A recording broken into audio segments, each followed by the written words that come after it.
Assalamualaikum warahmatullahi wabarakatuh. Perkenalkan, nama saya Endah Nurjana dari kelas 11 IS 6. Di sini saya akan memenuhi salah satu tugas pelajaran SKI. Pada perkembangan politik dan militer dinasti Abbasiyah dibedakan ke dalam 5 periode. Di sini saya hanya akan sedikit menjelaskan mengenai periode pertama dan periode ketiga. Periode pertama disebut juga dengan periode pengaruh Persia pertama karena pada periode ini pemerintahan dinasti Abbasiyah sangat kental dipengaruhi oleh sebuah keluarga yang berasal dari bangsa Persia, yaitu keluarga Barmak. Keluarga Barmak didirikan oleh Khalid bin Barmak. Ia adalah salah satu orang yang berjasa dalam merebut kekuasaan dinasti Umayyah dengan kekuatan militer dinasti Abbasiyah. Ketika Abu Ja'far al-Mansur berkuasa, Khalid bin Barmak diangkat menjadi wazir. Akhirnya, keluarga Barmak pun turun-temurun dan mempunyai peran penting dalam pemerintahan dinasti Abbasiyah. Dari khalifah pertama sampai khalifah terakhir selalu mengandalkan kekuatan militer sebagai upaya untuk menegakkan pemerintahan. Kekuatan militer yang pertama kali yaitu ketika dinasti Abbasiyah ingin mendirikan kekhalifahan. Salah satunya yaitu Abu Abbas As-Sopah. Khalifah Abu Abbas As-Sopah menggunakan kekuatan militer untuk menghancurkan sisa-sisa kekuasaan dinasti Umayyah. Pamannya yang bernama Abdullah bin Ali sebagai pengatur dalam upaya melenyapkan seluruh keluarga dinasti Umayyah. Dengan keberanian, ketegasan, dan kekejaman di setiap peperangan yang ia lakukan mampu membuat Abu Abbas As-Sopah mendapat julukan dengan sebutan si haus darah. Hingga Abu Abbas As-Sopah meninggal dunia pada tahun 754 Masehi. Kemudian diteruskan oleh Abu Ja'far al-Mansur. Ia mampu mengondisikan pendukung dinasti Abbasiyah dan bersikeras kepada siapapun yang ingin berusaha untuk menggoncangkan kekuasaan dinasti Abbasiyah.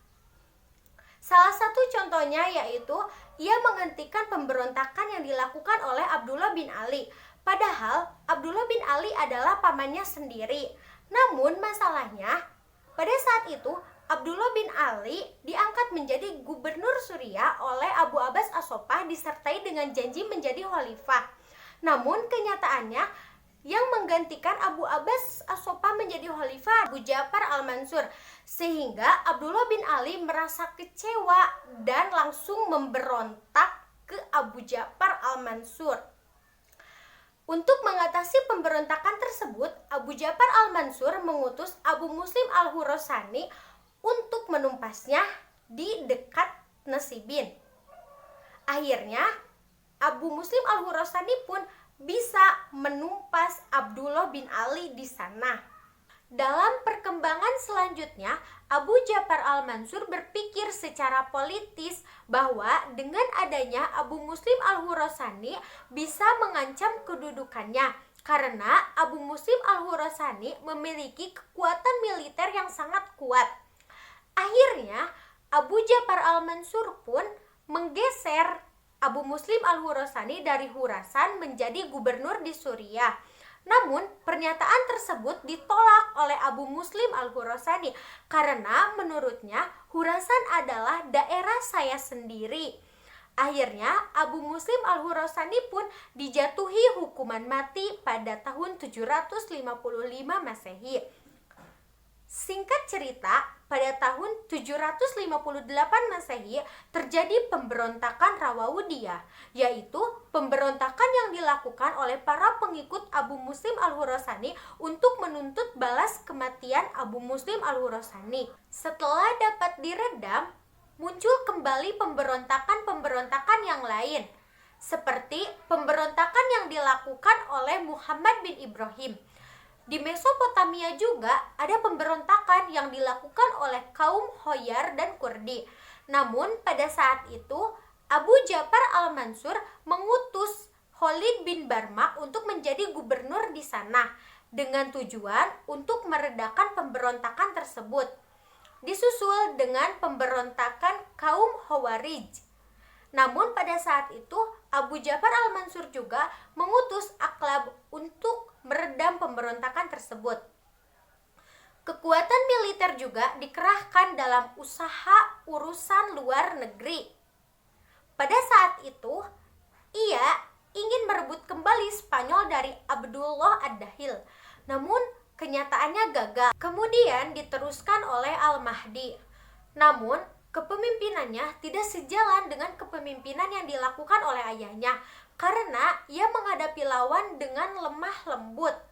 Bahkan Hasan yang dulunya adalah lawan politik ayahnya yang malahan oleh Abu Ja'far al-Mansur dipenjarakan, malah oleh Al-Mahdi dibebaskan kembali. Selain itu, hak-hak istimewa kota suci juga yang dulunya dicabut oleh ayahnya malah ia bebaskan kembali atau dikembalikan seperti semula. Suatu ketika ada Hisam bin Hakim. Ia adalah seorang laki-laki yang kecil, jelek, bahkan selalu mengenakan topengnya untuk menyembunyikan wajahnya, hingga ia mendapat julukan Al-Muqanna.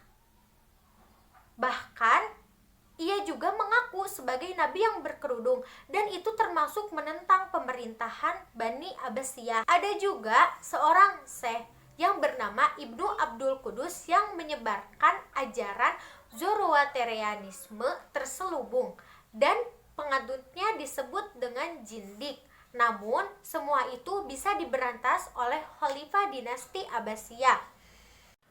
Pasukan pemerintahan Abbasiyah dipegang oleh Ibnu Qahtaba. Ia berhasil melumpuhkan pasukan Bizantium.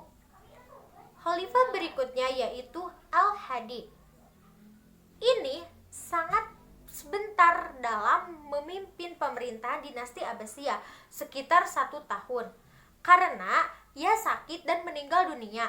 Pada saat itu juga terjadi pemberontakan Idris. Singkat cerita, pada tahun 768 Masehi, Harun ar-Rasyid menduduki tahta kekhalifahan dinasti Abbasiyah.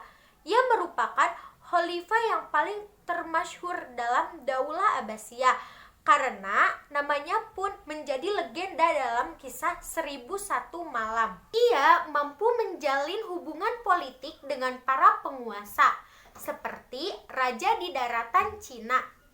Pada masa kekhalifahan Harun ar-Rasyid terjadi pemberontakan-pemberontakan seperti pemberontakan di Armenia yang dilakukan oleh orang Khuzan yang dibantu oleh bangsa Yunani. Namun semua itu bisa dilumpuhkan. Selain itu, pada tahun 787 Masehi, Ratu Irene dan pasukan Bizantium membuat kekacauan di wilayah perbatasan hingga membuat mereka mati di tangan panglimanya sendiri. Singkat cerita, dinasti Barmak terpaksa harus habis pada masa pemerintahan Khalifah Harun ar-Rasyid.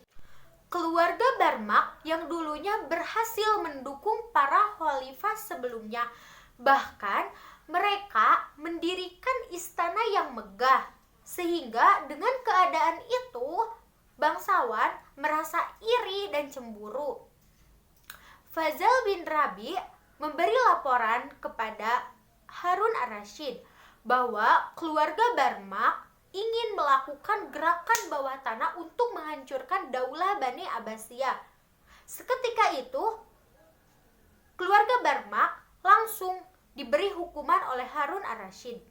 Dan pada tahun 809 Masehi, Harun ar-Rasyid meninggal dunia. Kemudian dilanjutkan oleh Al-Amin. Al-Amin mengerahkan 50.000 pasukan di bawah pimpinan Ali bin Isa.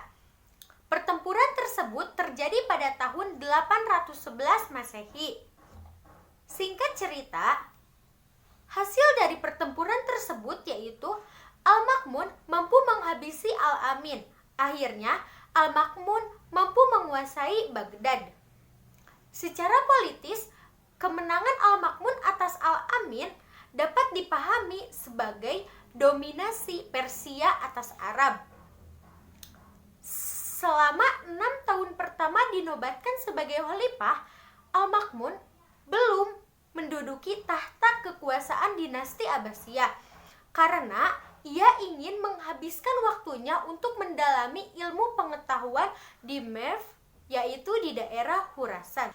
Ada dua tujuan Al-Ma'mun meninggalkan istana, yaitu pertama, untuk mendinginkan suasana dan reaksi masyarakat atas meninggalnya Al-Amin, dan yang kedua yaitu untuk menyelidiki pendukung Al-Amin yang ada di lingkungan dinasti Abbasiyah. Selama tahta dikosongkan, kendali kekuasaan pun diserahkan kepada Fazal bin Sahal. Pada tahun 819 Masehi, Al-Ma'mun mengambil alih kekuasaan pemerintahan. Pada saat itu, ia mulai melakukan gebrakan baru tentang penguasaan pemerintahan. Bahkan, kota-kota suci diserahkan kepada keturunan Ali dan yang lainnya. Al-Ma'mun melakukan pengerahan militer dengan tujuan untuk menghentikan kaum Khawarij di daerah Khurasan dan berperang dalam melawan bangsa Romawi. Singkat cerita, pada tahun 833 Masehi, Al-Ma'mun meninggal dunia dan pemerintahan dipegang oleh saudaranya yang bernama Al-Muqtasim dan ia beraliran Mu'tazilah. Keputusan yang paling penting yang dilakukan oleh Khalifah Al-Muqtasim yaitu merekrut orang-orang Turki menjadi tentara yang dibayar secara profesional. Dalam perkembangannya, justru Turki semakin mendominasi pemerintahan tersebut. Hingga akhirnya terjadi pemberontakan-pemberontakan pada masa Al-Muqtasim, seperti pemberontakan yang dilakukan oleh kaum Zat, Maizar, dan yang lainnya. Singkat cerita, Khalifah digantikan oleh Al-Wasiq. Al-Wasiq merupakan khalifah terakhir pada periode pertama. Keputusan yang paling menentukan pada masa pemerintahan ini yaitu Al-Wasiq menunjuk seorang perwira Turki yang bernama Asyaus untuk menjadi wakilnya. Untuk Turki itu sangat menguntungkan, namun untuk bangsa Arab tidak sama sekali. Hingga akhirnya terjadi pemberontakan yang dilakukan oleh Ahmad bin Nasr di Baghdad.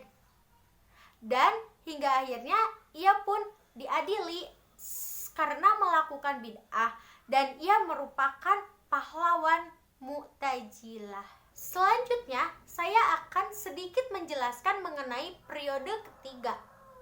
Periode ketiga disebut juga dengan periode pengaruh Persia kedua. Pada tahun 944 Masehi, Al-Muqtafi menjabat sebagai khalifah. Selama kepemimpinannya, tampil penguasa baru dari daerah Dailami yang bernama dinasti Buwaihiyah. Pada saat itu, Al-Muqtafi mengundang dinasti Buwaihiyah ke Baghdad. Ia menghendaki agar pengawal Turki disingkirkan dari istana Baghdad. Kemudian, Ahmad bin Buwai ditunjuk sebagai Amin al-Umaro oleh khalifah. Jadi, yang sebenarnya yaitu Ahmad bin Buwai dari dinasti Buwaihiyah. Namun, tidak menutup kemungkinan kedudukan kekhalifahan tetap tidak lebih baik karena Al-Muqtafi hanya menjabat selama 2 tahun. Kemudian pemegang tahta selanjutnya yaitu oleh Al-Muti sama juga selama 2 tahun. Singkat cerita dilanjutkan oleh Attai.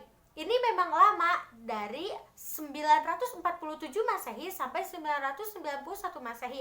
Namun dalam kepemimpinannya Attai tidak sesuai dengan penguasa dinasti Buwaihiyah yang seharusnya. Akhirnya, Khalifah Attai tersebut diturunkan tahta jabatannya dan digantikan oleh Al-Qadir.